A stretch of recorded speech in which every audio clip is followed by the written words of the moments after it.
حدیث پاک ابو داؤد شریف کتاب الصلاح باب بناء المسجد،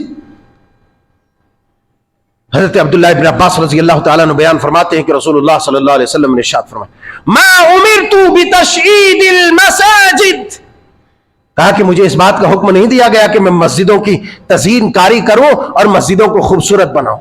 آج میں نے کہا کہ اتنے دن گزر گئے، کتنے لوگ ہیں جنہوں نے سجدے میں دعا کیا، سجدے سے باہر دعائیں کی، مسجدوں میں آ کے دعائیں کی۔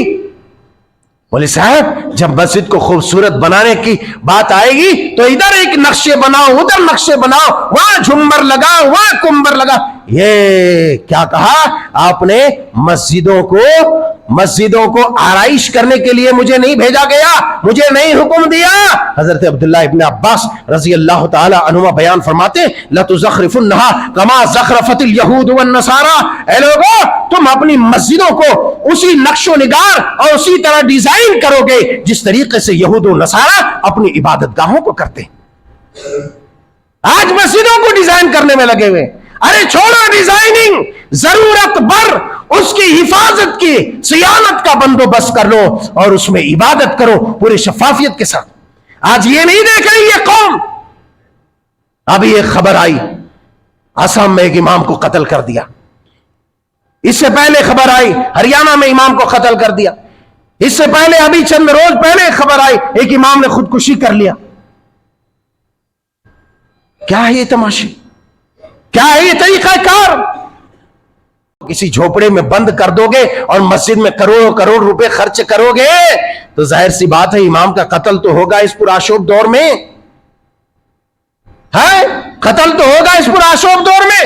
ہم سے یہ نہیں ہوتا ہے مول صاحب، مسجد میں چاہے لاکھوں لاکھ خرچ کر دے مگر یہ بے غیرت قوم ایک امام کو صحیح گھر بنا کے نہیں دے سکتی، جھوپڑیوں میں اماموں کو رکھتا ہے، جھوپڑیوں میں رکھتا ہے۔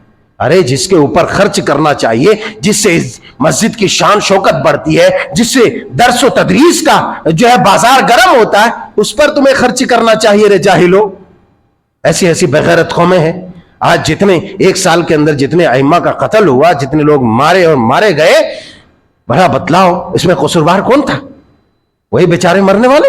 نہیں، وہاں کے ذمہ داران تھے ایسی حرکتوں سے باز آنی۔ مگر ان مسجدوں کو دیکھو جا کر کے، دیکھو ان مسجدوں کو، کم سے کم ویڈیوز میں دیکھ لو، پتہ چل جائے گا۔ وہ مسجد میں خوبصورت ڈیزائن مگر اس کا امام دوسروں کے ہاتھوں قتل ہو رہا۔ بہرحال خلاصہ کلام یہ ہے، کہنے کا مطلب یہ ہے کہ سب سے پہلے ہماری زندگی سے یہود و نصارہ، کفار و مشرکین کے عادات و اطوار کو نکال دینا ہے اپنی زندگی سے، اس کا بائیکاٹ کرنا ہے، اس کے بعد اس کے مصنوعات کا بائیکاٹ کرنا ہے، اور ہمیں محنت